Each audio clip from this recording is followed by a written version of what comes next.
মাগুর মাছ আর শিং মাছ একসাথে করেই বোনা করব। তার জন্য প্রথমে আমি এগুলো খুব সুন্দরভাবে ধুয়ে নিয়েছি। আর উপরের খোলসটা অনেকে আছে তুলে ফেলে দেয়, আবার অনেকে আছে ঘষে মেজে পরিষ্কার করে নেয়। আসসালামু আলাইকুম, কেমন আছেন সবাই? আশা করি ভালো আছেন। আলহামদুলিল্লাহ, আমিও খুব ভালো আছি।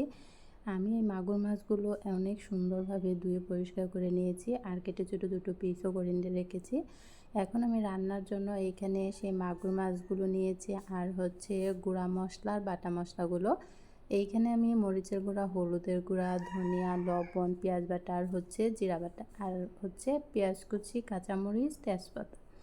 এখন আমি রান্নার জন্য একটি কড়াই নেব আর কড়াইতে আমি পরিমাণ মতো তেল দিয়ে দিব। তেল দিয়ে এখানে আমি অল্প একটু জিরা দিয়ে দিব। এইভাবে কিন্তু মাগুর মাছ রান্না করলে কিন্তু খেতে আরও বেশি টেস্টি হয়, এই জন্যই আমি এরকমটা করে রান্না করি। জিরাটা একটু ভালো করে ভেজে নিয়ে তারপরে এখানে আমি পেঁয়াজ, কাঁচামরিচ আর হচ্ছে তেজপাতা এগুলো দিয়ে দিলাম। এখন আমি এগুলো খুব সুন্দরভাবে ভেজে নিব। এইগুলো এভাবে ভেজে রান্না করা যায়, আবার পেঁয়াজ রসুন আলাদাভাবে ভেজে তারপর কিন্তু মাগুর মাছে দেওয়া যায়। আমি এরকমটা করেই প্রায় সময় রান্না করে থাকি। পেঁয়াজ কাঁচামরিচগুলো খুব ভালোভাবে ভাজা হয়ে গেছে, তারপর একে একে গুঁড়া মশলা বাটা মশলাগুলো আমি এখানে দিয়ে দিলাম। তারপর অল্প একটু পানি দিয়ে এখন আমি মশলাটা খুব ভালোভাবে কষিয়ে নিব।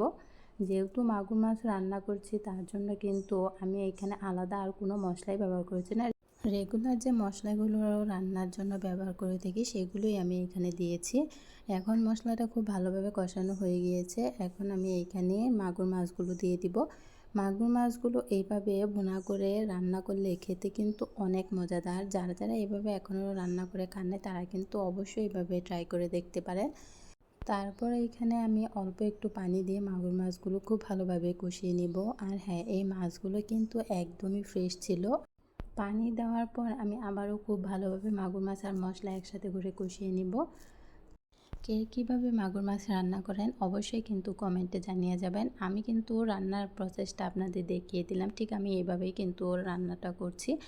আর মাগুর মাছটা রান্না করার পর কিন্তু খেতে অনেক মজার হয়েছিল। আর যেহেতু মাছগুলো একদমই ফ্রেশ ছিল, আমি আবারও একটু পানি দিয়ে রান্নাটা শেষ করব। মাগুর মাছগুলো খুব ভালোভাবে আমি আগেই কষিয়ে নিয়েছিলাম।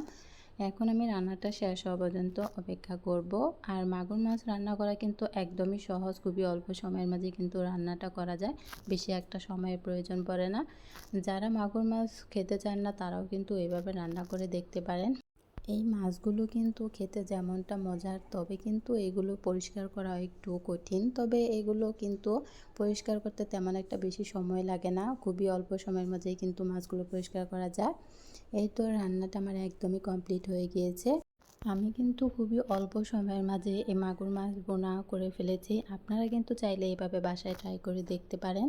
রান্না করার ভিডিওটি যদি আপনাদের কাছে ভালো লেগে থাকে অবশ্যই লাইক কমেন্ট শেয়ার করে জানাবেন।